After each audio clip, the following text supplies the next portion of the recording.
Hi, this is Glitter Gloria. I am here in Portland, Oregon, wishing I was there with you in Jamaica.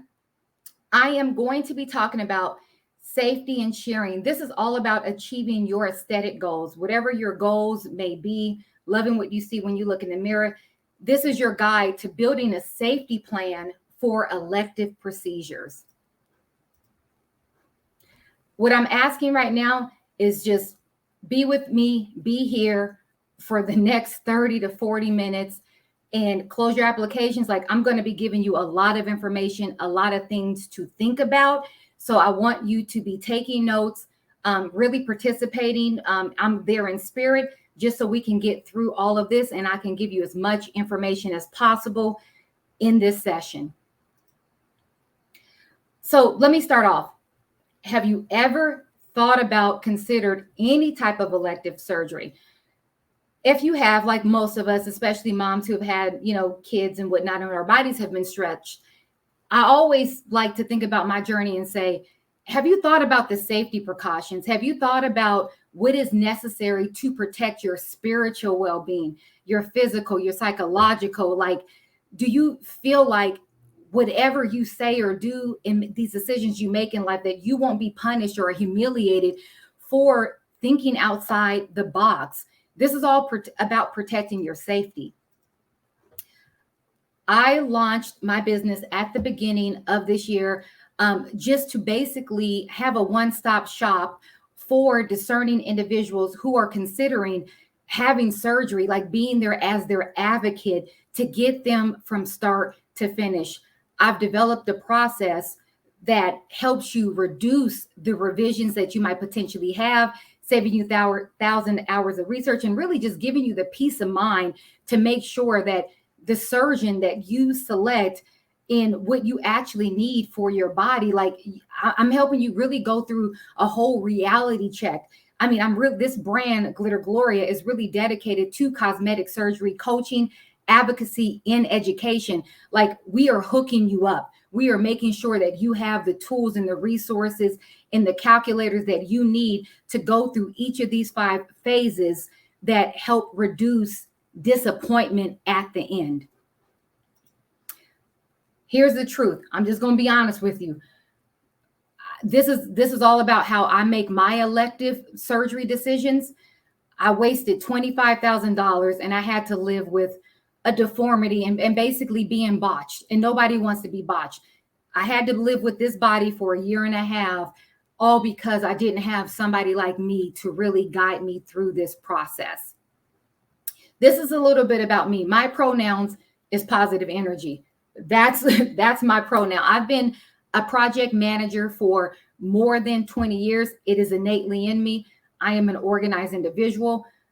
I love planning. I wake up planning. I'm already thinking about what I'm going to have for Thanksgiving dinner this year versus next year. This is how much I love planning. I've been working for nonprofit and private organizations throughout my career, helping them drive projects to completion. I mean, multi-million-dollar projects. I document lessons learned. I mean, that's my biggest strength, is really the documentation, understanding what it means for the definition of done. Like, I love project management. I am a master at architecting information to drive delivered results. I'm always going to be like, what's the MVP? How do we get to phase 1? How do we get to phase 2? I believe in the systems that work to meet your goals. A little bit more. I got to brag about myself here. I honestly feel I am awesome. I'm an awesome individual. I'm honest. Like, I'm telling you my story, and not just like, might be mixed with a little bit of opinion, but I've done a lot of research. I mean, my whole goal now is really to advocate for individuals, especially women of color, to navigate what we call like this new reality of beauty. Like, what is beauty? Beauty, is in the eye of the beholder, but there is an image that we find appealing, things that we really do like to see. I mean, in ourselves and in others. I've been creating online communities by having like free webinars, free listening sessions. I mean, I have these sessions scheduled throughout the end of the year, and this is to connect you with the individuals. I have like 18 different individuals in my life that I needed throughout this journey. Like, you cannot do this alone. You can, but really, should you?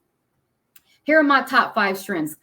Listen, I take responsibility. I am accountable for the position that I got in, for the things that have happened. I'm not blaming it on anybody else. You only know what you know to a certain extent, and I'm taking full responsibility for that.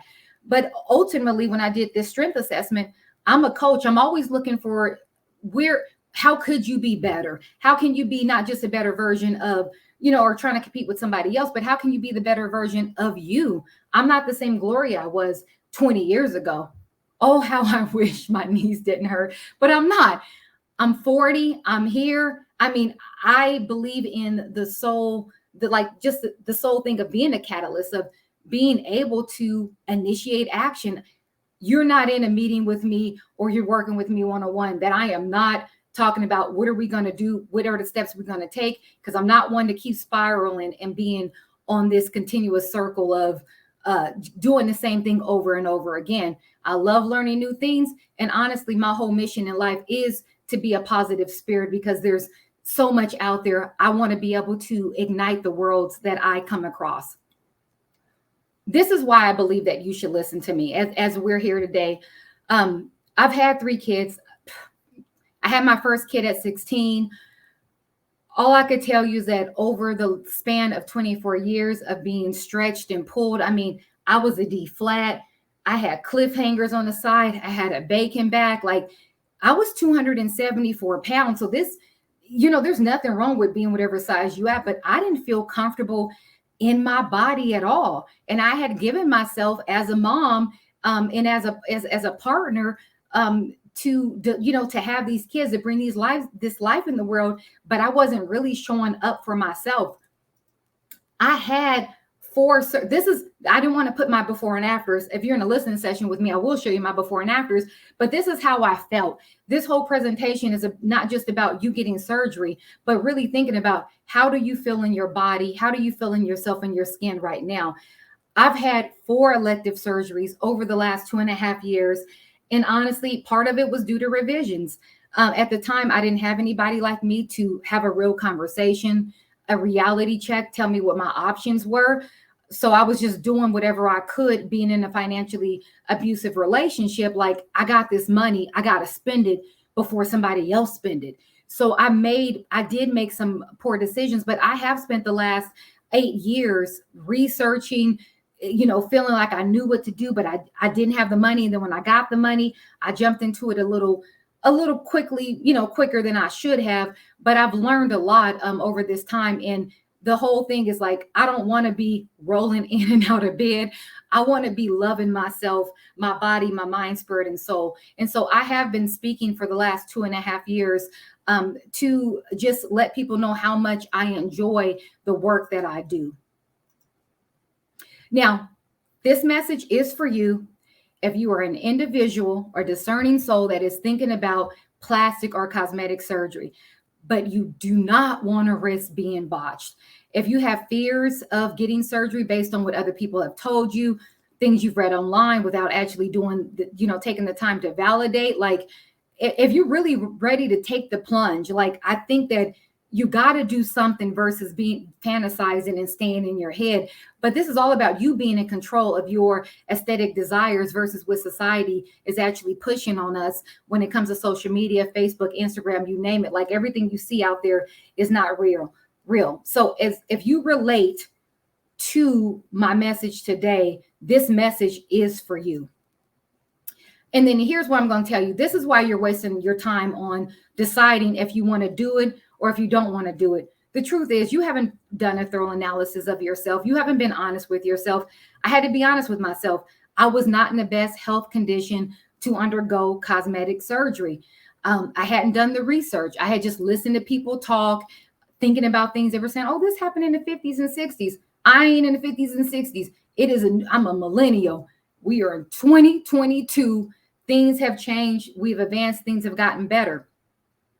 I think that just being able to fail fast and fail often, like if you know, like, hey, let me try this, it worked or didn't work, like, you don't know until you try. The sooner you try, the better chances you have of making a decision and just addressing the fears and creating a safety plan. Like, there's fears in everything that we do, but it doesn't mean that we should not take the risk.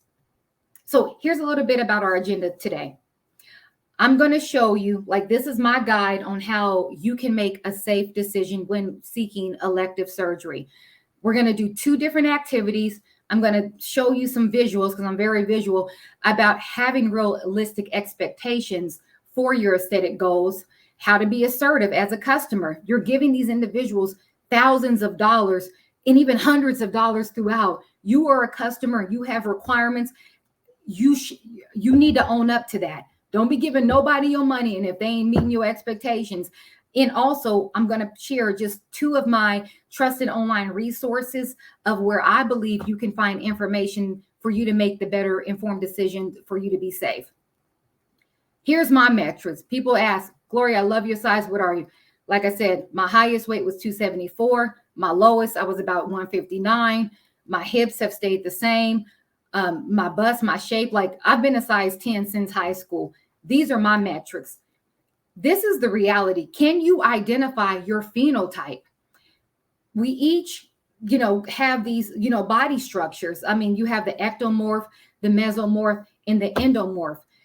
You cannot be an endomorph and want to look like an ectomorph if your body just is not structured that way. Being able to identify where you are and the people that you see and that you crave or desire to be like, you might not even have the same body type. And this right here is like, not knowing your phenotype can lead to you getting an elective surgery where you come out disproportionate. Like, you could be buying into procedures that are not meant for your body, and then really be disappointed about what you look like. And then you're going to have to go back and have surgery to say, I don't know, if we're talking about, upper body, like, to get it taken out, right? Or to go for a round 2. Like, you'll always be chasing this vision of other people that you see versus chasing the vision of what you look like and how you could be how you can look better. So this is me just a couple of months ago when I turned 40. Yes, I hit the 40. I found this quote online by Andrew Payne, where he just talks about, like, we don't always exist in these 3 phenotypes, like, permanently. Sometimes we fluctuate in between. Like, the size that you are now probably was not the same size that you were in high school, and that's okay. So as we get into this, let's have a reality check. If you are going in to have surgery, any surgery for that matter, not even just elective surgery, these are things that might disqualify you from having surgery and getting that medical clearance.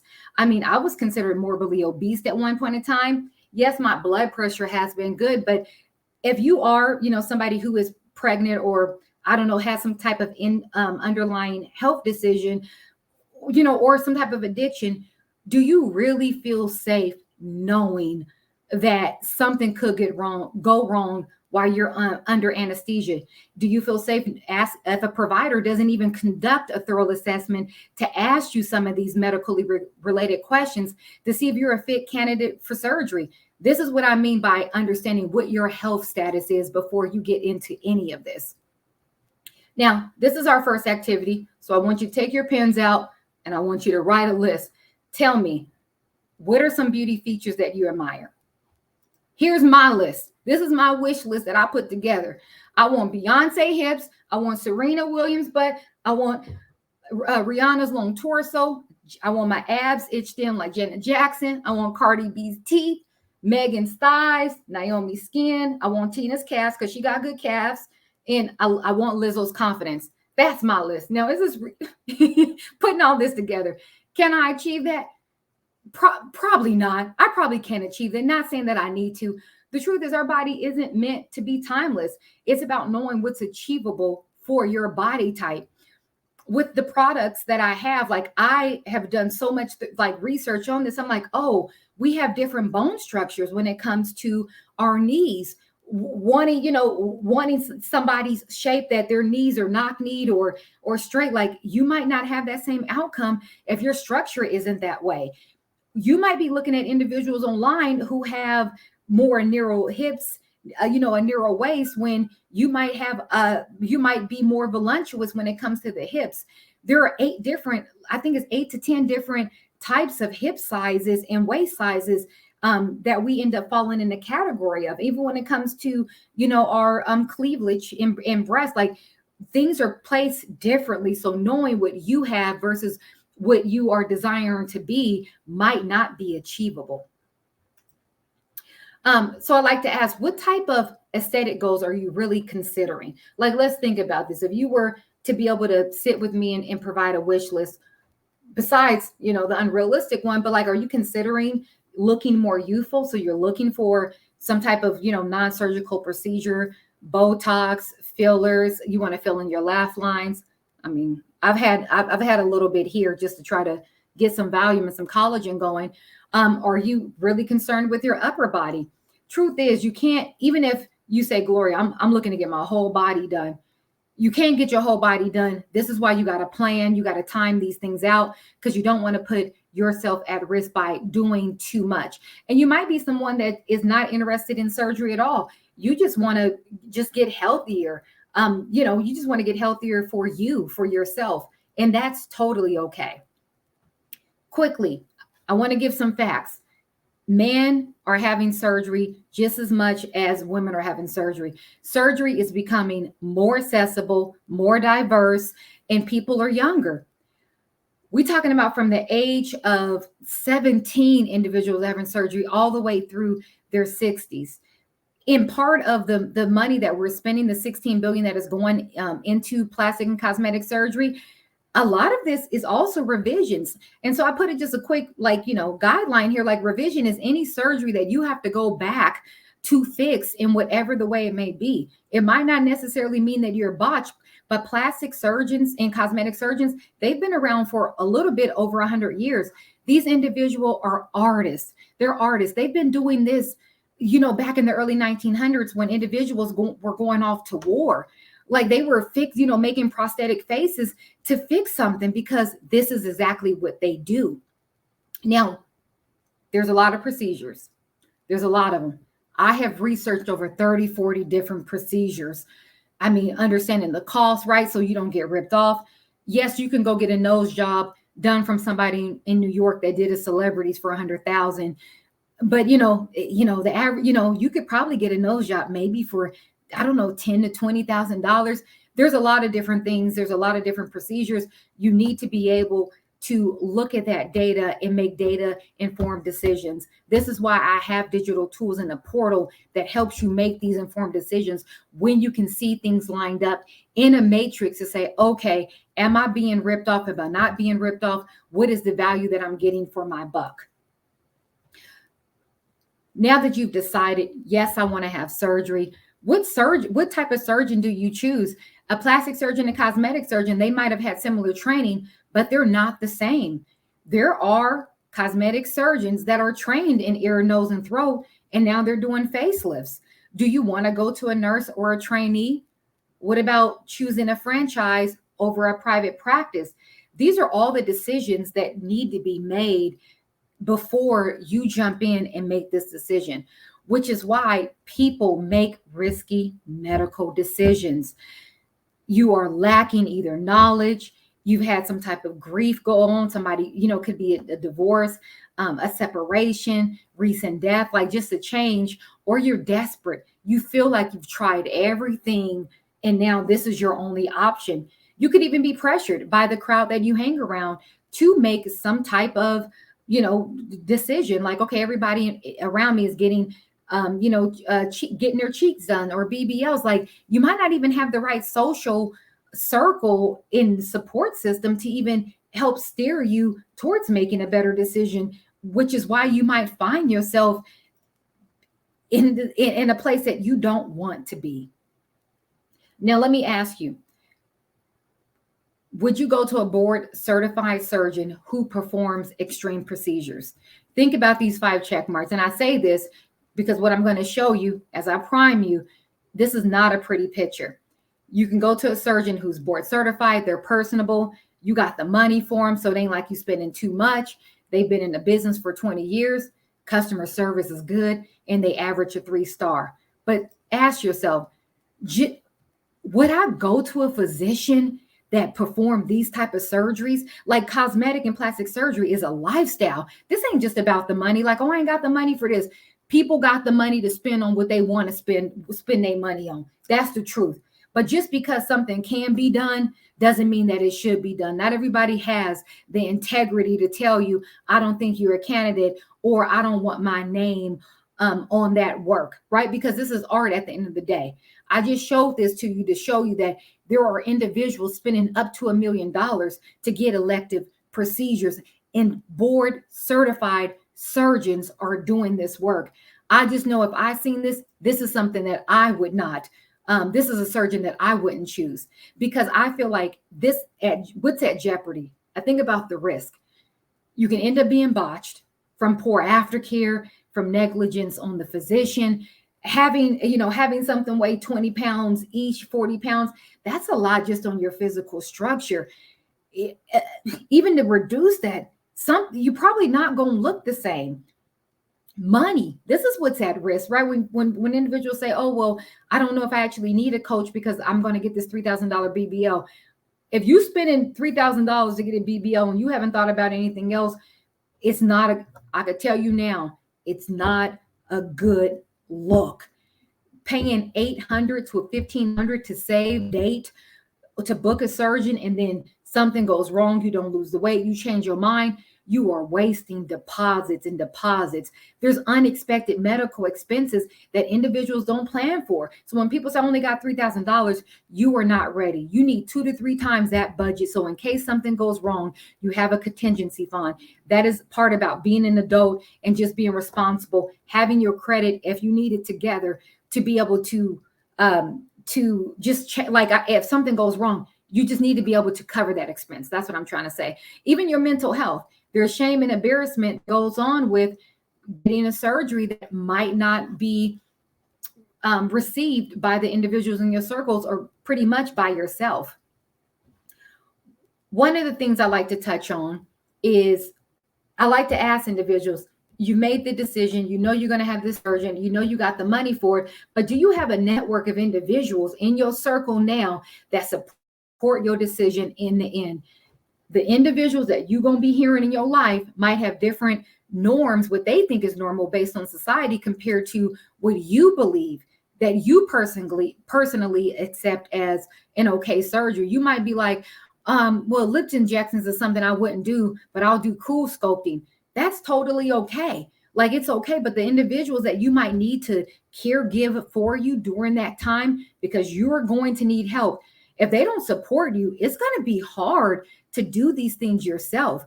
This is why individuals have companions traveling with them when they go for surgery. And honestly, you might not want to tell the people in your life that you are having surgery. Why? Because they might crush your dreams. They might make you scared to pursue these desires. I had individuals telling me for years, don't do this, it's a waste of money. It's not their money, and it's not somebody else's job to tell you how to feel about yourself. This is why you need to have the right individuals in your life as you go through this surgery or through these potentially elective procedures. One of the things is, like, I asked myself, has anybody ever told you, don't let yourself go? You shouldn't let yourself go. This is all part of like moral justification. Either when somebody tells us, oh, you looking good, you're doing this and doing that, you feel compelled to keep doing those things so you can keep getting that attention or that approval, right? And somebody be like, man, you didn't gain 40, 50 pounds. You subconsciously start thinking, what can I do to change that? In plastic surgery, sometimes now I feel like these days is really following these social trends. You got individuals, like, I'm not going to mention her name, but like that's coming out with these exploitative cultural appropriations about what Black women especially look like. I'm like, my lips don't look like this. Like, this is like a perfect round behind. I got hip dents. This is not the average body. And so we need to really take a step back, take a pause, and say, is this really what I want? Just because it's being pushed out there on social media in these circles, and you can see time over time, they told us this is what you should look like. And then just even in forecasting in the future, are we eventually going to get to this where we are so disproportionate that we are losing our ability to tap in and tune into what we actually want versus what we want to show to individuals that don't mean anything to us. On this scale, I like to use a scale I've created as Likert scale. Like, what stage are you at of your plastic surgery or elective surgery journey? Are you, I would say A, are you drowning in fake news? Like, you don't know what's going on. You just swiping, looking at individuals. Are you at the point where you're having a hard time on deciding on what procedure to get? Like, you want something, but you actually don't exactly know what your options are. Are you looking to strengthen the support circle that you have? You didn't put your money down. This is what you want, but you don't have people that really share your interests or your dream. Or are you at the point where you're confident? You just want somebody to talk to and say, am I really ready? Have I looked at everything? And then I get individuals at E who are, they got everything set up, but they kind of want like a luxury recovery experience. They might not just want to be at an Airbnb or being taken care of by anyone. So this is just a time for you to step back and just say, like, where am I actually at? You might think you at E, but the truth is you might still be at A. Now, I asked this question, like, if these conditions existed, would you feel safe undergoing surgery? If you knew the clinic or physician's office you were going to had long wait times, people ain't communicating. When you look at all the reviews across the internet, like, it's 3 stars or less.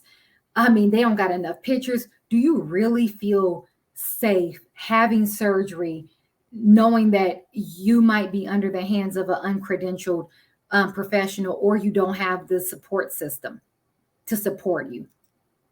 I know I didn't feel safe not having these things. And so I'm going to share with you my safety approach and my method for ensuring my safety. This is what I do now. I check multiple, like, I talk plastic surgery blogs. I check Yelp, Google, Better Business Bureau. I'm spending days looking and vetting out all of these things because I feel like this is important to me making a decision. You got a 1 star, you got an F. People ain't just taking their time to complain about a business on some of these sites just because they ain't got nothing better to do. These are the individuals that have been scarred, and they're out there to warn you so you are not scarred, which is why there is safety in sharing. Now, if this seems like a lot, call me, text me. I can help you file complaints. I can help you explore your options because there's a lot of them. Just even knowing the right space in the community to be a part of. You got to stop talking. Like I said, you got to tune out the noise and talk to individuals who are also experiencing what you're experiencing. There are different phases and parts of their journey. These individuals are out there to help you. I can help you obtain quotes if you need quotes, get your consultation scheduled based on your milestones and where you're at. I do a lot of I got a story for you at the end. I do a lot of investigation when it comes to recovery homes in these places, especially in the Miami area. And if you need any type of mediation, I can support you that way too. Now, here's the second activity. This is how I have thought about, okay, how do you ensure your safety, right? We got all these thoughts in our head. There's a multitude of actions that we can take. So I say, what do I believe is imperative and important when I'm making a safe surgery decision for anything, whether it's getting fibroids removed, scar treatment? I ask myself, would I feel safe if I was, I don't know, seeing a celebrity doctor or somebody who did high profile cases? I might feel safe. I mean, but how important is it? It's not important that I go to a high profile physician, right? Like, but most of these individuals are leaving to tell about it. We see the results. That might make me feel safe. There's certain genders and cultures that I do feel safe with, but it's less important than having a physician that is seasoned.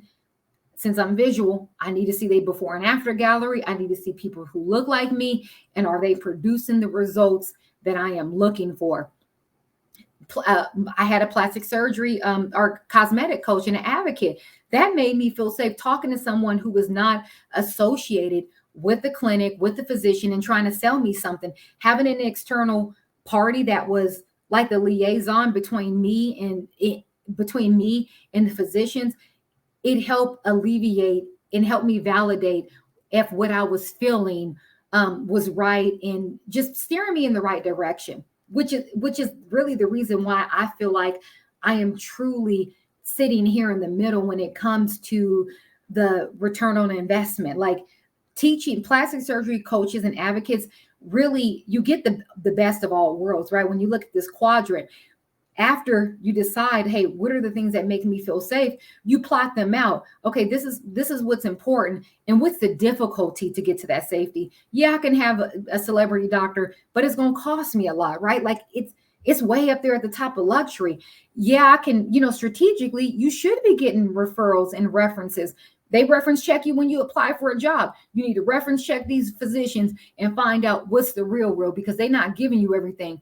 Do the math. These individuals have been in business for 10 plus years, doing an average of 10 to 20 surgeries a week. And you go on their website and all they got is about 40 photos. You mean after 10 years, 20 cases, that's almost 52 weeks. And that's all you could produce?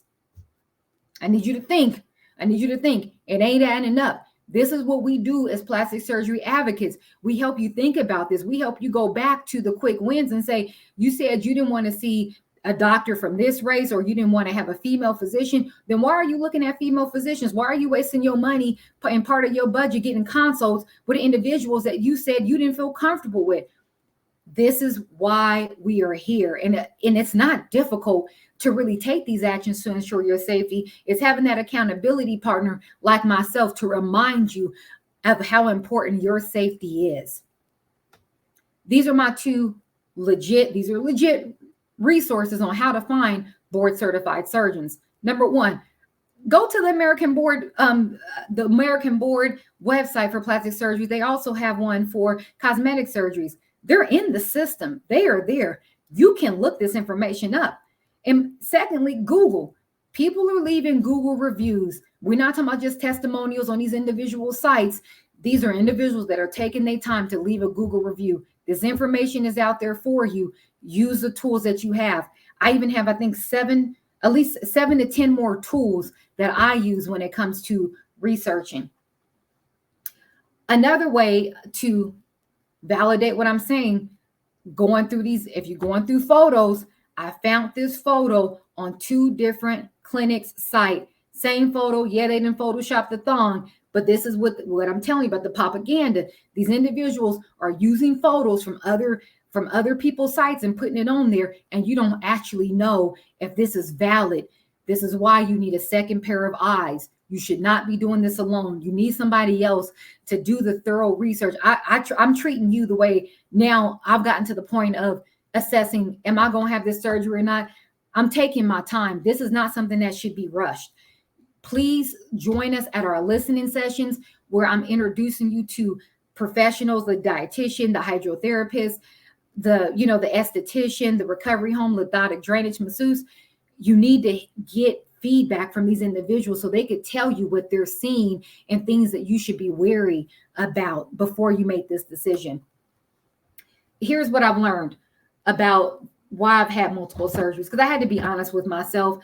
I did not prioritize my safety. I didn't take time to connect with why I was getting the surgery. It wasn't to look like Beyonce. It was to get my mom body back. I was tired of being deflated. I was tired of being stretched out. I was tired of having to pull my shirt down in the back. I got tired of that. In listening to people who don't know what they talking about, that's all I could say. I would say that's number one. Listen, hearing all this noise and nonsense, they ain't professionals. You ain't got the dietitian degree. You ain't go to massage school. You ain't fitting people for fajas. You got to get these individuals out of your life and realize if you don't have a list of your milestones in thinking about the timing of the surgery, you might be, I felt like I was in this desperate position. Like I need to hurry up and get this done because I just had a breakup. I didn't have to hurry up and get it done. I did not align my milestones and what I wanted with the reality. And so I jeopardized my safety. And as I assess my journey, I have to give myself, I give myself a pat on the back, right? Like I said, I'm accountable. I assess my journey. I'm like, okay, yes, I tested the waters initially with a non-surgical procedure. Thumbs up, Gloria. But then I solicited advice from individuals that didn't know what they were talking about. Hence, I needed revisions. Got me a cosmetic coach. That was a good thing. I wish I'd found somebody way before I actually started, so they could have put me on a plan to get to have fewer surgeries and save more of my money. I chose just honestly the timing, and the cost, and the availability of when a physician's available. When you think about going to Dr. Miami or the people in Atlanta, these people are booked out a year. If you getting married in December and you want to see one of them physicians, your chance of getting in is slim, and you might end up picking someone else because they meet your availability. So it does happen. As I've conducted my own retrospectives, I was like, okay, let me go back to my PM mind. This is a project. There's a 5-step process that is guaranteed to work. Again, I'm here for you. I'm here to help you make better decisions. I'm here to help you build that success circle, to conduct a thorough requirement gathering. There's a lot of information. The better you plan, the better you could possibly, get the results or the desired outcomes that you have to lessen the disappointment. Now, here's the real challenge as I wrap up. I know you've been hearing me rambling, but as I wrap up, here's the real challenge. Even if you don't end up booking a call with me, or come into one of the free listening sessions, I challenge you to implement what you have learned over this last 30, 40 minutes. Contact 2 physicians this week, reach out, get a quote, just get a feel for what the process is like. I even have a free ebook that kind of guides you through some of the things you need to ask for, so you could just take some time and start researching these things for yourself. And even in the complimentary call that I provide, I give you a lot of information. I give you a small body resume just to help this process go smoother. And I always like to say, yes, you can stay where you are. You can keep looking on the internet, keep scrolling through, looking at fake profiles. But the truth is, the sooner you can make a decision if you're going to pursue this or not, the better chance you have of spending more of your time thinking about how to enjoy your life. You stop wasting your time with individuals that don't share your dreams. Having the surgeries I've had, all I could say is that I regret that I did not do something sooner. Please, while you calling physicians, you check my references. I had a client who was at a place that was not treating them right, this recovery home. They had their boyfriend staying near. They had dogs. They wasn't taking care of people. I helped her file complaints with the health department, and a detective reached out to me because this lady stopped our reviews off of Google. I had to put this business on Yelp to warn other people to not go there. We are in a vulnerable state at this time. This whole process is vulnerable. You are a vulnerable individual. People will take advantage of you. I was able to connect with this detective so they could start investigating her and shutting down other recovery homes. Glitter Gloria goes to bat for you, because nobody should be taking advantage of you during this time when you should be healing. When I think about my offerings and when I offer, it is a fraction of the cost of making potential mistakes. I give you I got 4 different tiers. I got workbooks. I got this platform. I give you pre and post guidance. I am there for you. When I think about the value, I don't know how you can value on saving time, on customization, on having a safe space in a community to share your aesthetic desires, and just the life that you've been given. Can you really put a value on that? Again, I have listening sessions starting September 23rd through the middle of November, a plethora of people to help you, get your BMI in check, prepare you for traveling. Again, this is no cost. I'm trying to save you money so you can protect your investment. All right, so that's it. I thank you for your full participation. Again, these are multiple methods and ways to contact me. Please connect with me on social media. For the Rooted Retreat attendees, I know y'all down in Jamaica chilling and stuff, but I'm still providing a 20% discount till the end of November, because my prices will go up in January. Give you my booking links. And remember, Living is expensive. Loving what you see when you look in the mirror is priceless. Wishing you guys the best. Love you guys. Connect with me. I will be there next year. Take care.